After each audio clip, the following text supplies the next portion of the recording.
refaire ce matin le bilan de l'année 2025 sur nos relations avec la Chine. Alexis Karkins-Marchais, bonjour, directeur général délégué Date Advisory. On a évidemment parlé énormément de la Chine cette année. Est-ce qu'à la fin, le 21 décembre, on se dit c'est un ennemi ou c'est un ami? Je crois qu'on peut dire, en cette fin d'année 2025, que les ennemis de nos ennemis ne sont pas nos amis. Autrement dit, les États-Unis se détournent actuellement de l'Europe, nous critiquent. Il ne faut pas faire de la Chine pour autant un ami proche. La réalité, c'est que la Chine, en 2025, a encore accéléré sa pénétration commerciale en Europe, avec des atouts compétitivité très importants. On parle beaucoup des savoir-faire industriels et technologiques. De plus en plus, la Chine est hyper compétitive en matière de technologie, et elle était déjà en matière industrielle. Elle a aussi des surcapacités industrielles, et on le sait dans les secteurs comme notamment les voitures électriques. Vous avez tellement de producteurs en Chine, une centaine de producteurs de voitures électriques qui n'ont qu'une envie, c'est d'exporter vers où ? Vers les marchés qui sont ouverts, en l'occurrence aujourd'hui le marché européen, même si l'Europe commence à faire attention. Et puis il y a une compétitivité coût. Alors pas tant le coût du travail, parce que le coût du travail a beaucoup monté en Chine au cours de la dernière décennie, mais on a un yuan qui est dévalué, très clairement. La monnaie chinoise est aujourd'hui très, très compétitive. Et puis, il y a des subventions. On sait que le gouvernement chinois aide ses exportateurs. L'Europe, on peut comme dire, prend conscience, a pris conscience en 2025. Si on fait le bilan, oui, on ne finit pas l'année comme on l'a commencé. Il y a eu cette grande rencontre au mois de juillet entre Ursula von der Leyen et puis le président Xi. De quoi ils ont parlé ? Eh bien, ils ont parlé d'une relation plus équilibrée, plus stable. Et la stratégie européenne, c'est une stratégie de dérisking. Oui, c'est ça. On doit moins dépendre de la Chine. C'est notre premier partenaire commercial extra-européen. Plus de 20% de nos importations viennent de Chine. C'est beaucoup. Se dérisquer sur le plan commercial, se dérisquer sur les terres rares, ça nous fait beaucoup de filières à reconstruire. Est-ce que c'est possible ? Alors, ça va prendre du temps, et on le voit dans la visite d'Emmanuel Macron qui a eu lieu début décembre en Chine. L'objectif, au-delà des discours diplomatiques, alors la France essaye de se positionner comme le porte-parole de l'Europe en Chine. Bon, la réalité, c'est que la France aujourd'hui a un pouvoir qui est relativement limité. Et justement, au-delà des discours très diplomatiques sur l'Ukraine, sur le multilatéralisme, il y a eu aussi des avancées, des accords sur un certain nombre de secteurs. La France poussant, elle pousse notamment pour réduire son déficit commercial, parce que la France est très déficitaire aujourd'hui vis-à-vis de la Chine. Stimuler certaines importations vers la Chine, donc typiquement pouvoir sur l'agroalimentaire, sur l'aéronautique, sur le luxe. Vous avez de plus en plus de champions chinois. Or, la France reste un pays sur quelques secteurs qui est crédible. Eh bien, elle doit pousser.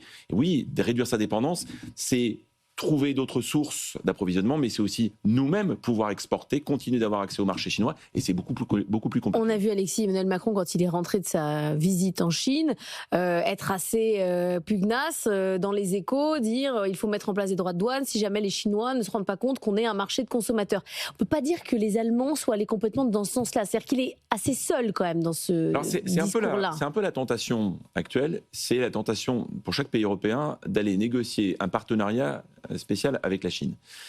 Bon, ce bilatéralisme aujourd'hui, il est très dangereux. Il faut vraiment l'avoir en tête, c'est un très gros écueil.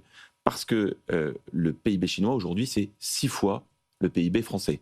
En 2000, on était à peu près au même niveau. Aujourd'hui, la Chine est 6 fois plus puissante que la France. Donc la France a un certain nombre de pouvoirs, même si encore une fois ils sont limités, mais il ne faut pas exagérer cette tentation bilatérale. À un moment, l'Europe, puissance, c'est une réalité dans les négociations commerciales si on arrive justement à faire valoir cette puissance, ce qui n'est pas complètement le cas aujourd'hui. Il y a eu des avancées, il faut faire attention.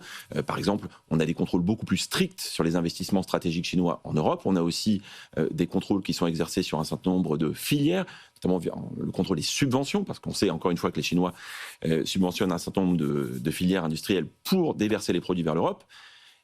L'Europe peut dire quelque chose. La France toute seule, c'est plus dur. Mais quand vous voyez, Alexis, à quel point nos économies sont différentes, c'est ça qui est difficile. Et c'est pareil avec Trump. Aller négocier sur les voitures, enfin nous, on cherche des accords sur le port avec les Chinois. Bien sûr, et chaque pays a, encore une fois, ses cartes à jouer. Mais en termes de puissance dans la négociation, ne nous leurrons pas. On n'y arrivera pas, on n'y arrivera plus. Et c'est, aujourd'hui, on voit bien, il y a une espèce de bilatéralisme entre les États-Unis et la Chine qui se met en place, et l'Europe est considérée comme beaucoup moins importante. Alors très bien, on va parler de pandas, nous on parle de la conservation de pandas. C'était un des grands sujets la semaine dernière. Ça, c'est la diplomatie soft power de la Chine qui essaye de montrer une diplomatie plus humanisée. Ne nous leurrons pas. on n'y arrivera pas tout seul. Il faut absolument, en 2026 et après, que l'Europe commence à jouer beaucoup plus en meute. Ça n'a pas été le cas. Chaque pays jouant ses propres affaires. Et quand Emmanuel Macron dit il nous faut des transferts de technologie, il faut que vous veniez produire chez nous, c'est le seul moyen qu'on vous ouvre le marché. Est-ce qu'il a raison dans cette stratégie-là? Il a raison. Et tous les pays européens doivent jouer cela. Encore une fois, ensemble. Au fond, on appliquerait ce que la Chine a fait elle-même à une époque où elle avait besoin d'avoir des transferts technologiques, besoin d'avoir des savoir-faire. La Chine protégeait ses marchés plus qu'elles ne sont aujourd'hui. Elle était très ouverte sur un certain nombre d'importations dans l'énergie. Elle avait besoin de ces savoir-faire technologiques européens. Et bien aujourd'hui, c'est inversé. Aujourd'hui, on continue trop souvent à voir la Chine comme l'atelier du monde qui ferait de la copie. Tout ça, c'est fini. Aujourd'hui, la Chine est un pays qui est très tourné vers la technologie. On a besoin de ça. Donc oui, il faut imposer des joint ventures, comme la Chine l'a fait. Il faut imposer des transferts de technologie. Et puis, par la diplomatie, il faut faire comprendre encore et encore à la Chine que les Chinois ont besoin des consommateurs européens. L'économie chinoise domestique, c'est une économie qui est en stagnation aujourd'hui. La Chine a besoin d'exporter. Elle a besoin d'exporter chez nous. Et pour ça, il faut des consommateurs. Seulement, le consommateur européen, lui, est très content d'avoir des produits plutôt à bas coût, en tout cas de qualité technologique de plus en plus forte. Mais dans le même temps, ce sont aussi des emplois parfois qui partent. Donc, il ne faut pas tomber non plus dans le protectionnisme. Et pour moi, c'est peut-être le point le plus important. En France, on a trop tendance à accuser les autres, l'Europe, la Chine. Alors qu'on n'arrive pas à se constituer nous-mêmes en marché commun, quoi. Alors que l'Europe elle-même n'est pas encore un marché commun et que nous avons, notamment en France, cette capacité à trouver des boucs émissaires. La réalité, c'est que si aujourd'hui la France a perdu en compétitivité, y compris dans les exportations vers la Chine, c'est principalement parce que nous avons tout fait pour fragiliser en 25 ans nos industries et nos savoir-faire, parce que nous avons, on le sait, des charges trop élevées, parce que, on le sait, nous avons des impôts trop élevés, parce que, on le sait, on a une bureaucratie française qui vient se superposer à la bureaucratie européenne. Voilà, grand projet pour 2026. Pas que de la faute des Chinois. Voilà, c'est facile d'avoir le péril jaune, oulala, méfions-nous de ça. Les Chinois ont leurs intérêts, la Chine défend ses intérêts, on la comprend, à nous défendre nos propres intérêts. Merci beaucoup Alexis Kerkling d'être venu ce matin dans la matinale de l'économie.